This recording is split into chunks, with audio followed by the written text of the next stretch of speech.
Coco Fund and the National NFA. Those countries were concentrating on an agricultural surplus. There is a developmental economic model for this, and an econometric formula, which Dr. Fay proved. He was the advisor of Chiang Kai-shek. That a surplus agriculture economy, and it makes sense, feed yourself before you buy a house, could be used to fuel infrastructure growth. What happens in the Philippines is that we go into debt for infrastructure and go into even more debt to the detriment of our agriculture sector. To the detriment, I'm not talking of Dole or Chiquita, not the big factory farms. I'm talking of the small farmer who in the past 10 years have been diminished because of GATT and WTO without safety nets. As Stiglitz points out in his book, in the time when America was pushing for trade globalization, tariff reductions, they were increasing their tariffs. So why they are applying a different rule, a different set of rules for underdeveloped nations like ours, and we have taken the bait, hook, line, and sinker, and yet European tariffs, American tariffs remain very high. Try to break into the Japanese tariff, and you will break your neck. But they have broken us through E.J.A.P. So I believe that if we do not fight for our own sovereignty, the way China has, the way India has, I have just come back from India, and India 20 years ago would not even allow Pepsi Cola. They closed Pepsi because it wasn't Indian. America is the land of subsidies. They throw milk just to keep prices high. Why should we then be subjected to a different set of rules? Historically, the IMF, World Bank, was a vision of John Maynard Keynes. If we go into the whole economic theory of Keynesian in the 30s versus the Friedman monetarist principles, the IMF was conceived by Keynes through the Bretton Woods Agreement, precisely to address market failure. Because just the way Roosevelt brought the country out through the Tennessee Valley Association, TBA, and all the New Deal packages, it was the original vision.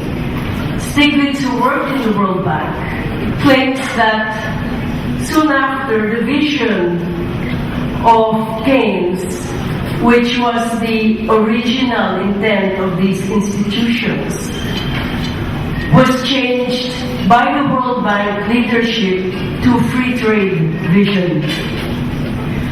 That is why he believes that these have failed. He gives a very concrete example. Our good president is so fond of talking about foreign direct investment. Foreign direct investment in the billions of dollars sounds good. But does that translate to wealth created in the country for the poorest of the poor to create a middle class? Or does that translate to capital flight back to the mother country? Best example is mining. I've been a big advocate of environmental protection, and so I have had to visit the controversial mines in the country. Rapu-Rapu. They supposedly brought in, on paper, $60 to $100 million worth of equipment. How will that benefit our country? Hindi naman yung makain.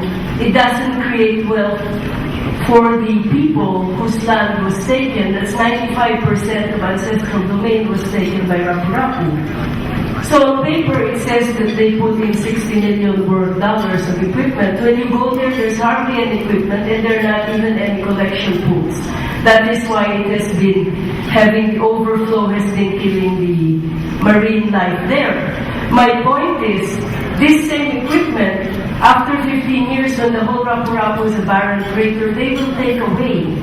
Now, I had an investigation in the Senate on the Bureau of Mines. The Bureau of Mines have absolutely no idea of how much gold, nickel is being brought out of the country. In the Rapu-Rapu, there is a lot of gold, they refine it there, and they bring out bars through their private airplane. So, they do not pay tax. The gold, we allow our country to be environmentally devastated, and yet the gold that is going out is unmonitored, and that goes straight to the bank account of whoever is running the concession. So let us not be misled by foreign direct investment. And the second thing is the BPO. We have studies to prove, and I have the data to prove, that it is a negligible amount of employment, and yet it is merely a source of cheap labor. I'm pushing the envelope to bring radical ideas to the table.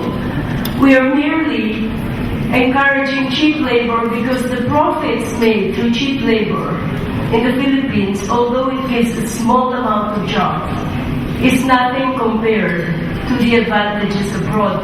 So we have become a cheap country that does not produce anything with value added. So wealth is not created in the country, it is created in the country and yet brought out of the country. And that's why, at heart, I believe in government intervention in an imperfect free market. We do not even have a focus in our Philippine economic policy. They say we enacted a 10 billion stimulus package. In the grand scheme of things, it will only stimulate the lakas kampi war chest.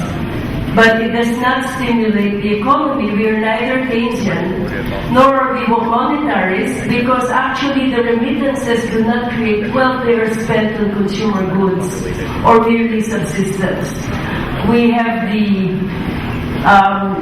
statistics to prove that wage over price, real wage of overseas workers, the diaspora that began during the Marcos time, is contributing to the liquidity of the Arroyo administration, but not really contributing to creation of wealth. It is contributing to a brain drain.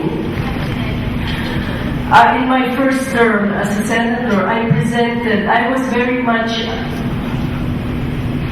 for raising sin taxes, but to the point where I had commissioned a study, an econometric study in the University of Asia and the Pacific. Professor Abola made a very good study to show that if we raised price quantity, the typical econometric model, price quantity, and we studied the elasticity or non-elasticity thereof of luxury good prices, cigarettes for instance.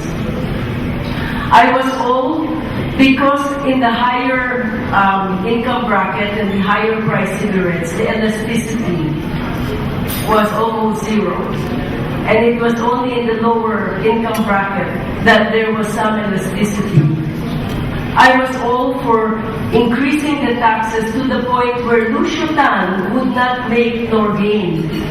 Because what happened when we raised the sin tax, through their convoluted way of calculating it, it was raised to the point where a 200 million market share was given to Lucio Tan, because those who could not afford the increase would now buy Hope instead of, the foreign sounding brand. So we could have gotten X amount of billions in an inelastic price curve, if only the lobbyists didn't get to the Senate first. I bring this to the attention because it is so easy. I'm all for taxing the rich. I may sound like a Brit 50 years ago, but inheritance tax